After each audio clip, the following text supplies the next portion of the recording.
3, 2, 1. We'd like to welcome you to another edition of Grok Talk, brought to you by New Hampshire's leading conservative blog site, granitegrok.com. We are your feared extremist, right-wing, hard-charging, gun-toting, opinionated, outspoken, rabble-rousing, letter-writing, radio microphone stomping conservatives and rational libertarians. So get ready for more news and opinion you could only get from granitegrok.com. Grok Talk. Hey, you guys, if you like what you hear or want to go read more, go visit us at granitegrok.com.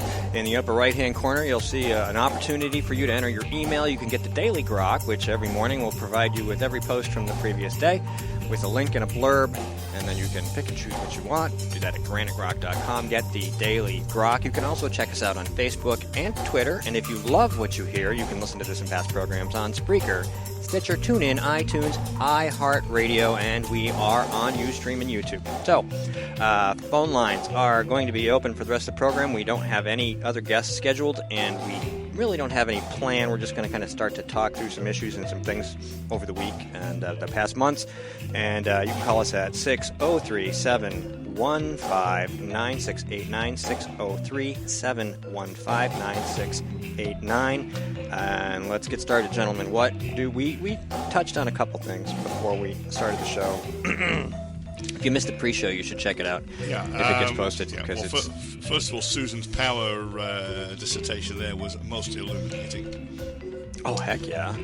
Yeah, and, I disagree with some things, but it is hard if you have grown your assets under one regime of regulation and now the same politicians that put that regime into place come up with an alternative. Of course, the old established way of doing things, that model is going to break. So, yeah, I think that's going on. Businesses are always trying to operate within the regulatory environment. So when the regulatory environment changes, you have to adapt somehow, or you end up getting crushed by it. And well, I can see that the energy sector, especially since it's so politicized now. Oh, it is, and that is the problem.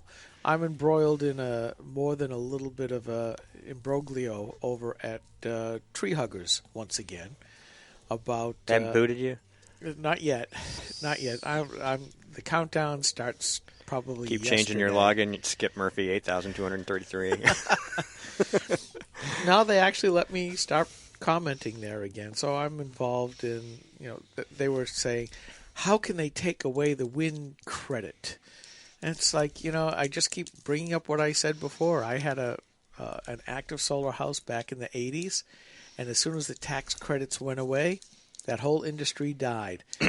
And it's only because a few people with money have been able to persuade politicians that the wind and solar credits got renewed under this new budget deal, which is another problem. That's one of many facets of this entire green energy thing that people are completely unaware of. Somebody posted something on Facebook, a friend of mine, really smart guy, but I don't expect him to be in touch with every single aspect of this crap like I am, talking about how Arnold had said something about clean energy and how important it was to at least try to develop clean energy, and that this was a smart, clean thing. And I'm thinking about, but do you know how dirty solar panel production is? Do you know how dirty disposal is? Do you know how dirty battery production is? Do you know how dirty battery disposal is? I mean, these are not green technologies. No. I mean, if lead, we spent cadmium, other heavy metals. If we spent a fraction of the money that we are wasting on solar and battery power, coal would be cleaner, gas would be cleaner, and the power companies would pay for it, not the taxpayers, which means all that money would still be available to people to use in the economy, all of which is being wasted because of politicians who are connected to other people with lots of money, like Tom Steyer, who's a billionaire, who is investing in politicians and not energy. Well, and that's the thing I've written about for years, having been on my budget committee, that you get all these NGOs, non-government organizations, which basically depend on government tax monies. The whole idea is not to get community involvement or community support.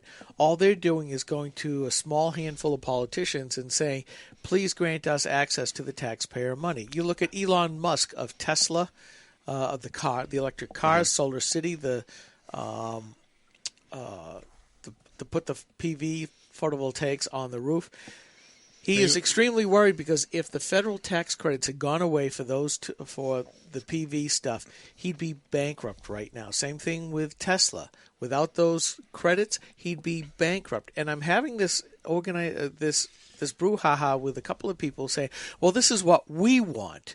So, yes, the government should do a carve-out. I said, imagine what's going to happen when all stuff is at the whim of politicians. Is this really what you want, to have a small handful of people deciding what industries are viable or not, and how you get to live your life? Are you insane? Yeah, what if they decide that your employer is no longer a viable member of their political community and needs to be crushed with regulations? Yeah, I keep getting told that I can't do math. I'm sorry. I only got an A in multivariate calculus. They don't have any idea that you... Which probably puts you a couple of levels above me. I simply wasn't bad at it. He puts the M in STEM, ladies and gentlemen.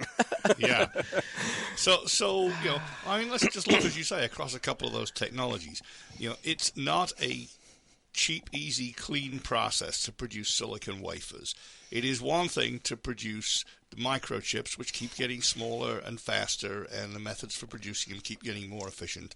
It's another thing entirely to produce solar panels by the acre, which still require a lot of the same techniques.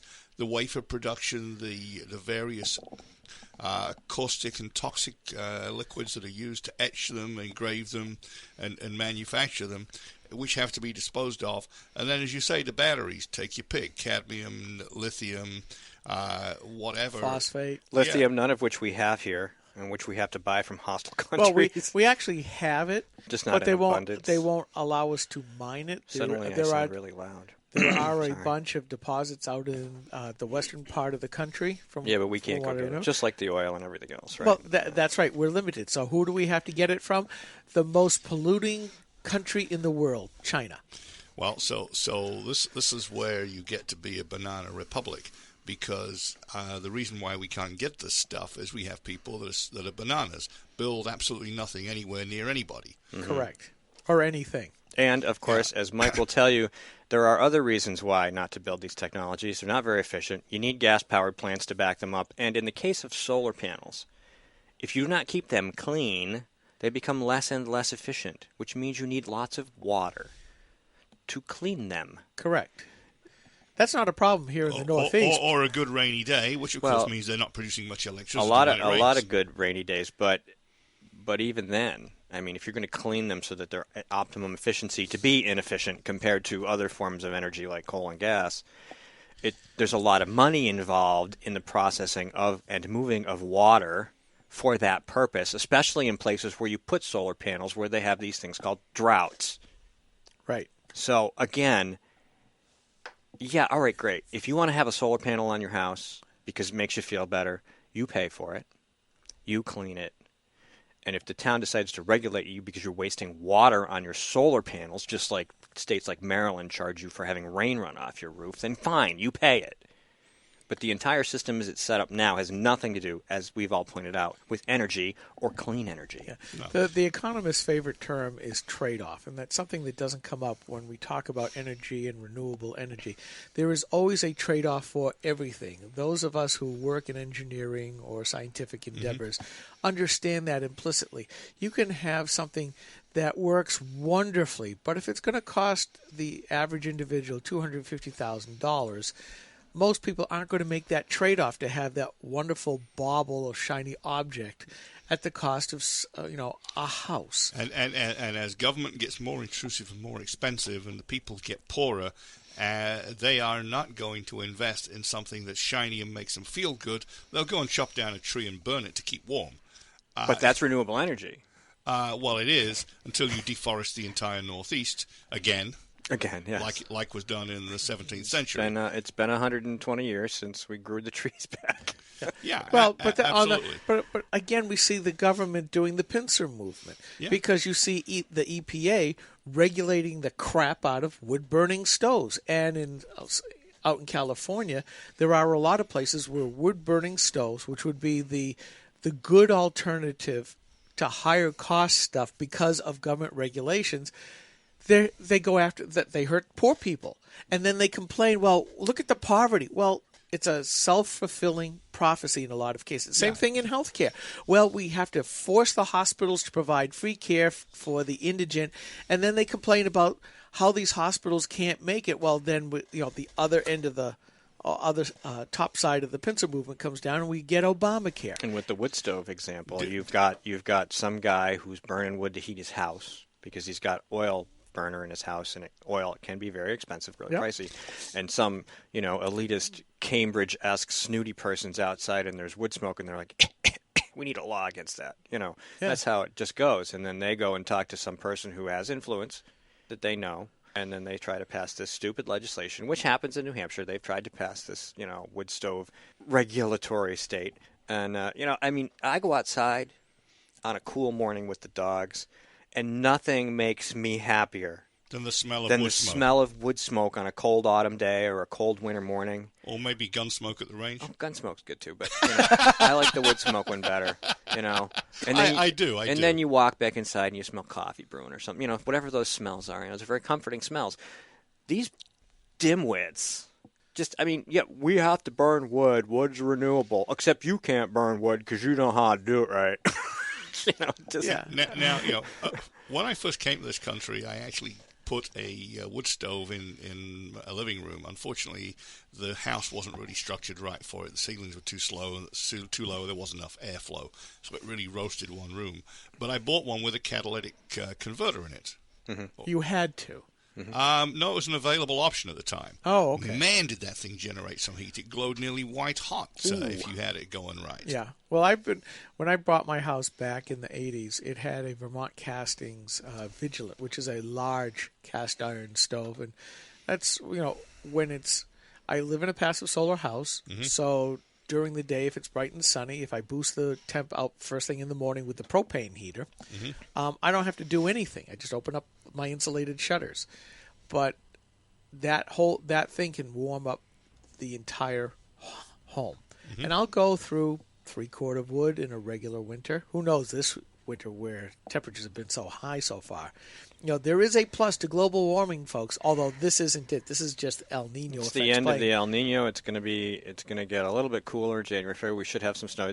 They normal to slightly below normal snowfall this year. That'll be estimated. Nice. So January, February, March, early March. Hopefully it's a very, very after last year we need a break. Yeah, we had three bad winters in a row. Yeah, and it's time for something easier. I'm sorry, continue, please. So anyways, I've done this for years, but Steve, you brought up the idea. One of the progressive nitwits basically said, "Well, we have to stop using wood stoves because it's the particulates it's polluting everything." And basically, she put down legislation, I can't remember her name, that you could not sell a wood stove. It always had to buy a new one. It had to be super efficient. Yes, and if you sold your house, you couldn't take that stove with you to your new house. I mean, it's just, how many jots and tittles do these people want to control of our lives? Yeah, it's like you used to be able to buy a push mower for $30, and now you got to pay $80 because it's a regulatory state thing. And if they get their hands on your mower or your weed whacker or your leaf blower, it's going to get even more expensive. And people just pay it. They're like, "Oh, it's inflation." Well, no, it's not. It's regulatory. And then at the local level, they, in Germany, I used to make fun of this all the time, but it's happening here in the U.S. that if you don't keep your yard just the way that the town says to, you're going to get screwed over that way. It's how much longer are we going to put up with this crap? I got a bill when my parents passed away before I got down there to clean the house out and sell it. The town fined me for not mowing the lawn. Now, I live in New Hampshire. This is in Fort Myers, okay? Jeez. And I don't know. I didn't even think about it. I'm like, they don't even really have grass, It's all sandy. They're a block from the beach on Fort Myers Beach. It's an island, It's a beach with a little dirt in it and some trees and grass. And I'm like, what is this? So I had to call down to a real estate agent and say, I need somebody to mow my lawn until I sell the house. Pain in the butt. All right, we're going to take a quick break. When we come back, we are going to listen to some words Dana Loesch has for the Godless Left, and then we will... Well, maybe we'll talk about that or something else. Stay tuned. This is Grok Talk. The opinions expressed on this program are those of the speakers and not necessarily those of CNHT, GraniteGrok.com, this station, or anyone else for that matter.